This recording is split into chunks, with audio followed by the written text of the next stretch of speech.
Alhamdulillah hadirin jamaah salat Isya yang sama-sama mengharap ridho dan rahmatnya Allah Subhanahu wa taala. Kita bersyukur kepada Allah Subhanahu wa taala yang mana pada petang hari ini, malam hari ini Allah Subhanahu wa taala berikan anugerah lagi kepada kita, dimudahkan lagi oleh Allah Subhanahu wa taala untuk menjalankan satu perintah yang agung, yakni perintah sholat. Alhamdulillah bisa kita jalankan dengan berjamaah. Alhamdulillah. Hadirin yang dimuliakan oleh Allah Subhanahu wa taala, salat adalah perintah Allah daripada yang maha besar, yang maha agung. Siapa? Allah Subhanahu wa taala. Hadirin yang dimuliakan oleh Allah Subhanahu wa taala, sedangkan berjamaah ini adalah contoh yang dicontohkan oleh baginda Muhammad sallallahu alaihi wasallam. Hadirin, Rasulullah sallallahu alaihi wasallam bersabda, "Shallu kama ra'aitumuni usolli." Salatlah kalian sebagaimana kalian ini melihat aku menjalankan salat. Yang dimuliakan oleh Allah Subhanahu wa taala, bagaimana salat yang dicontohkan oleh Rasulullah sallallahu alaihi wasallam? Senantiasa berjamaah. Kalau salat kita ini kita jalankan berjamaah, maka ini mendatangkan ridhonya Allah Subhanahu wa taala. Kalau Allah itu ridho, maka Allah melipat-lipatkan pahalanya. Kalau kita jalankan sendiri, maka dibanding dengan berjamaah nilainya lipat 27 kali. Kalau sehari 5 kali 27 135. Kalau kita jalankan sendiri saja, ini nilainya baru dapat 5. Jadi selisihnya kalau orang hitung-hitungan itu, kalau dijalankan dengan bareng-bareng atau berjamaah dibanding dengan sendirian, itu selisihnya langsung 130 derajat. Maka derajat-derajat ini hadirin yang dimuliakan oleh Allah Subhanahu wa taala disampaikan, diberitakan oleh yang mulia baginda Muhammad sallallahu alaihi wasallam. Ini orang yang meyakini, orang yang iman, nescaya dia ini akan menempuh jalan atau menempuh derajat-derajat yang tinggi yang akan mendekatkan diri kepada Allah Subhanahu wa taala. Dan ini alhamdulillah Allah mudahkan kita. Dengan sedikit saja usaha, tapi kita ini mendapat derajat yang tinggi di sisi Allah Subhanahu wa taala. Yang dimuliakan oleh Allah Subhanahu wa taala, fadilahnya orang ini berjamaah. Maka di dalam hadis juga disebutkan yadullah ma'al jamaah, bantuan Allah akan berserta dengan jamaah. Ini hadirin yang dimuliakan oleh Allah Subhanahu wa taala. Karena jamaah jadi kuat. Misalkan satu lidi itu, kalau enggak kita kumpulkan, sodo belarak sitok jeglok kita ongoti tapi sitok-sitok. Di nyambung reget ini mboten resik-resik. Enggak bersih-bersih. Tapi hadirin yang dimuliakan, selepas kita kumpulkan, kita ikat, maka kita buat nyapu itu bisa bersih halaman, bisa bersih itu lantai. Karena apa? Bareng-bareng. Tapi nek sodo sitok nggih mboten iso kanggo resik-resik. Hadirin yang dimuliakan oleh Allah Subhanahu wa taala, itu dalam hal lidi saja demikian.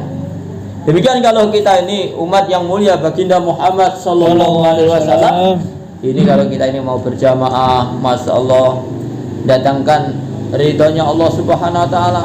Karena dengan berjamaah semata-mata mengikuti contoh daripada yang mulia baginda Muhammad sallallahu alaihi wasallam. Qul in kuntum tuhibbunallaha fattabi'uni yuhibbukumullah wa yaghfir lakum dzunubakum wallahu ghafurur rahim. Katakanlah Muhammad, kan lebihnya maknanya, katakanlah Muhammad kepada orang-orang yang mengatakan dia cinta kepada Allah, fattabi'uni, kalau kamu yang benar-benar cinta kepada Allah maka ikutilah aku.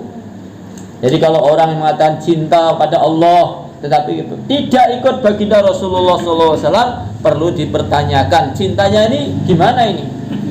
Orang yang cinta mesti mengikuti yang dicintai. Maka hadirin yang dimuliakan oleh Allah Subhanahu wa taala, perintah Allah Subhanahu wa taala, katakanlah Muhammad kepada orang-orang yang katakan cinta pada Allah, fattabi'uni, maka ikutilah aku. Kalau ikut pada baginda Nabi apa? Yuhibbukumullah, maka dicintai oleh Allah. Maka jalan untuk mendapatkan cinta Allah Subhanahu wa taala caranya yaitu mengikuti utusan Allah yang mulia baginda Muhammad sallallahu alaihi wasallam. Kalau Allah sudah cinta, yaghfir lakum dzunubakum, maka Allah Subhanahu wa taala ampuni dosa-dosa. Kalau orang itu diampuni dosanya beres hadirin. Maka orang-orang Ansor ketika terjadi sedikit kemunduran masalah perekonomiannya, maka rame-rame diajak orang-orang Madinah itu kumpul. Bagaimana kita ini sowan kepada Rasul supaya didoakan oleh Rasulullah SAW. Oh baik, mari kita kumpul. Marilah kita sama-sama menghadap pada yang mulia baginda Muhammad Sallallahu Alaihi Wasallam untuk didoakan. Bagaimana pengairan di Madinah ini mudah, sungai-sungainya mudah, pengairannya mudah, sehingga jadi barokah pertanian kita. Betul hadirin yang dimuliakan oleh Allah Subhanahu wa taala, pagi-pagi telah berkumpul semua menghadap kepada baginda Nabi. Maka Rasulullah sallallahu alaihi wasallam menyambut dengan bergembira sekali. Wahai orang-orang Ansar, sekarang kamu minta apa saja, maka saya akan doakan dimakbulkan oleh Allah Subhanahu wa taala. Hadirin yang dimuliakan oleh Allah Subhanahu wa taala, langsung orang Ansar, kalau kita ini kumpul cuma minta doa supaya pengairan mudah, ini doa yang kecil ini. Lalu bagaimana? Ya kita musyawarah lagi. Bagaimana? Maka kita minta doa kepada Rasulullah supaya dosa-dosa kita ini diampuni oleh Allah. Bagaimana demikian? Oh baik. Hadirin yang dimuliakan oleh Allah Subhanahu wa taala, maka orang-orang Ansar menghadap, ya Rasulullah, kami menghadap untuk didoakan supaya Allah Subhanahu wa taala mengampuni dosa-dosa kami. Maka yang dimuliakan oleh Allah Subhanahu wa taala, Rasulullah doakan, Allahumma ighfir lil Ansar, Allahumma ighfir lil Ansar abda Ansar, ya Allah ampunilah orang Ansar, ampunilah anak-anak orang Ansar. Maka ini yang dimuliakan oleh Allah Subhanahu wa taala, maknanya bagaimana? Bukan yang didoakan Rasulullah SAW, ampunilah orang ahli Madinah, tidak. Tetapi yang didoakan Rasulullah SAW, bagaimana orang-orang Ansar dan anak-anaknya orang-orang Ansar. Nah ini kepahaman para sahabat. Bagaimana beresnya masalah itu kalau dosa-dosanya diampuni oleh Allah Subhanahu wa taala. Karena apa hadirin yang mulia? Kalau orang itu masuk neraka sebabnya masih ada dosa. Maka bagaimana langkah-langkah untuk penghapusan dosa ini mesti kita tempuh selama kita masih hidup di dunia ini. Insyaallah hadirin. Insyaallah. Di antaranya langkah-langkah menuju ke masjid untuk sholat berjamaah. Ini adalah penghapus dosa-dosa kita. Duduk kita di masjid menunggu sholat, dari sholat yang lain, dari sholat ke sholat yang lain, ini menjadikan penghapus dosa-dosa kita. Bahkan malaikat sibuk mendoakan, Allahumma ighfir lahum, Allahumma arhamhum, ya Allah ampunilah dia, ya Allah sayangilah dia. Ini apabila kita memperpanjang waktu i'tikaf kita di masjid. Maka istilahnya kalau kita ini di masjid, jangan biasakan kita matkol langsing. Insyaallah hadirin. Maknanya bagaimana? Qomat lagi teko bar salam langsung belayu. Nah, jangan begitu. Supaya apa? Supaya kita ini dapat doa banyak dari para malaikat pengampunan dosa-dosa kita. Insyaallah hadirin. Hadirin yang dimuliakan oleh Allah Subhanahu wa taala, yaghfir lakum dzunubakum, maka Allah Subhanahu wa taala kalau sudah cinta, maka Allah Subhanahu wa taala akan mengampuni dosa-dosa kita. Maka bagaimana jalur untuk mendapatkan cinta Allah Subhanahu wa taala supaya kita diampuni dosa-dosa kita oleh Allah? Caranya bagaimana? Dengan cara mengikuti yang mulia baginda Nabi Muhammad sallallahu alaihi wasallam. Bagaimana salat kita mengikuti Rasulullah dengan cara berjamaah, kita menuntut ilmu dengan taklim, ini semata-mata menghidupkan taklim ini ikut arahan Rasulullah sallallahu alaihi wasallam, ikut arahan dalam Al-Qur'an, ya ayyuhalladzina amanu qu anfusakum wa ahlikum nara, orang beriman jaga diri kamu, keluarga kamu dari api neraka. Kita taklim hidupkan di masjid, taklim hidupkan di rumah. Insyaallah hadirin. Insyaallah. Sing taklim teng griya ngeten iki menenten sedaya nggih. Allah. Pun nggih. Pun sing dereng enten ndang dientenke. Regane murah, barokah, isine nek diwaca niki masyaallah lagi maca mawon oleh ganjaran.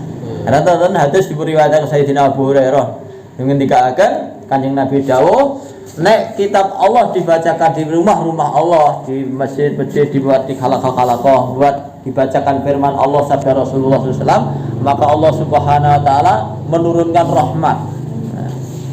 Wa nazalan alaihi sakinah, dan di tempat itu akan diturunkan sakinah, diberi ketenangan jiwa. Kita ini apa-apa sudah ada tapi kok enggak tenang. Karena apa? Belum ditenangkan oleh Allah. Jadi duit ya oke gitu. Tapi kok ora iso tenang ki apa sebabnya? Ya tenang mboten saking duit. Tapi tenang datangnya dari Allah. Kalau dibacakan firman Allah, hadis Nabi dibacakan, di situ Allah Subhanahu wa taala nazalan alaihimus sakinah wa ghasyiyatuhumur rahmah, maka Allah Subhanahu wa taala akan menjuduri rahmat. Wa hafathumul malaikah, dan Allah Subhanahu wa taala akan menyebut-nyebut orang yang duduk di majelis-majelis taklim itu di hadapan para malaikat-malaikatnya yang mulia. Jadi disebut-sebut di situ, itulah Fulan bin Fulan, itulah Bapak Haji Siran taklim dengan istrinya, masya Allah, mengingati Allah, ingat Rasulullah SAW, ingati para sahabat. Itu Pak Mabrur taklim dengan keluarganya, masya Allah.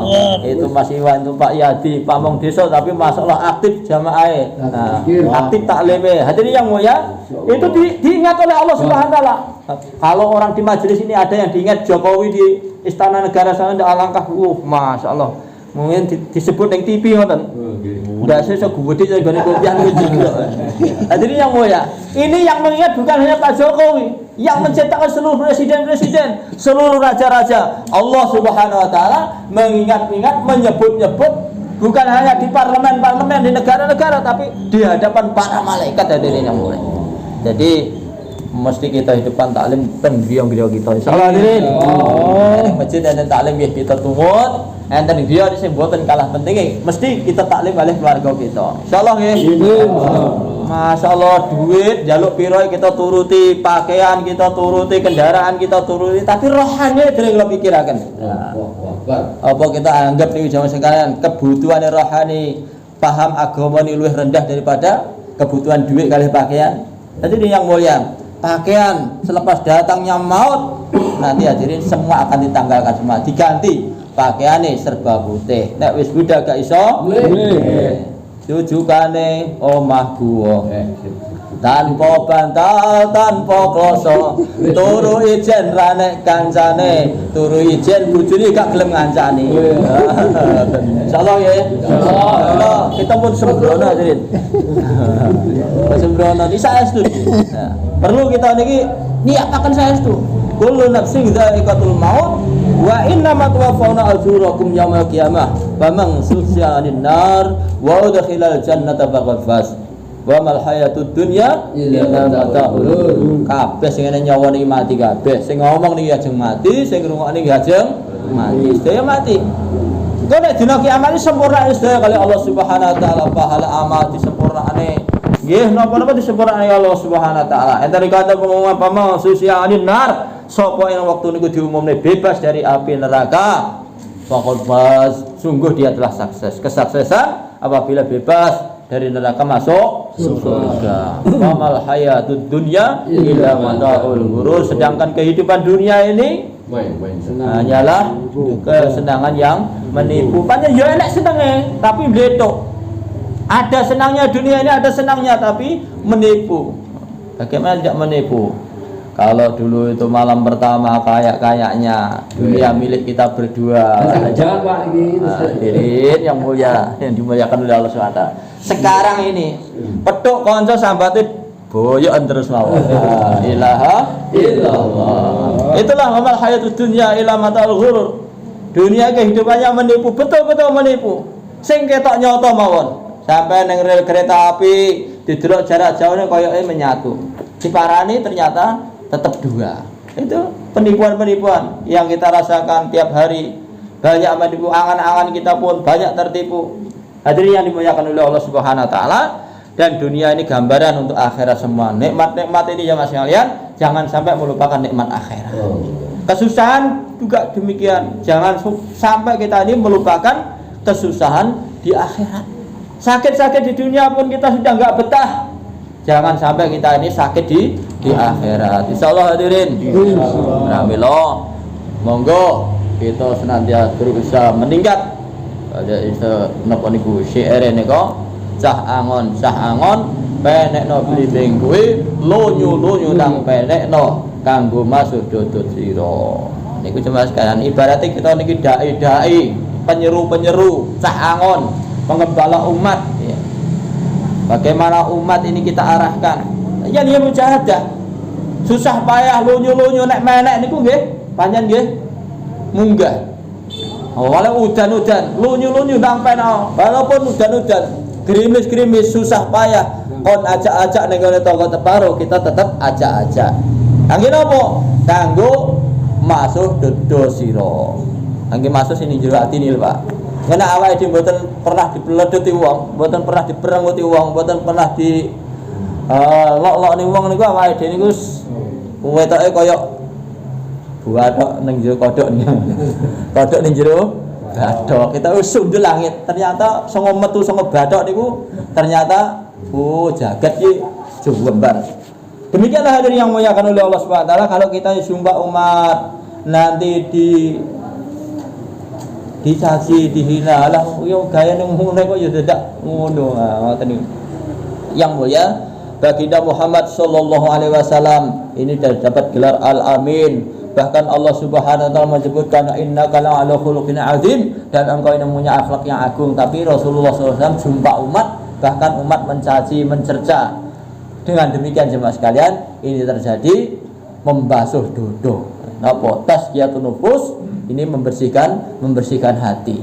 Karena dalam hati kita, setiap diri kita ini ada penyakit, yang penyakit ini tidak bisa dihilangkan kecuali dengan mubeng-mubeng pedhok tanggane niku. Nah, penyakitnya apa? Wah, pamer, sum'ah, mboten ikhlas, riya, syirik, takabur, ada dalam diri kita. Nah, ini kita ini petuk oleh tanggane, bahkan petuk wong sing ngutangi duit awake dhewe, kita kon nyajak-ajak niku, bahkan kan moro nggone moro tuane, petuk kalih atasane kita. Nah, kita ajak-ajak niki jemaah sekalian, niki semata-mata kita buat karena Allah Subhanahu wa taala, niki badhe ndugekne sifat tawadhu. Barang siapa yang tawadhu karena Allah, maka Allah Subhanahu wa taala angkat derajat mereka. Insyaallah niat sedaya insyaallah hadirin. Mugi-mugi Allah yang kani kepahaman dan kula panjenengan sami saged ngamalaken lan saged nyambahaken. Insyaallah nggih. Insyaallah kita tutupkan di para majelis subhanallah. Assalamualaikum warahmatullahi wabarakatuh.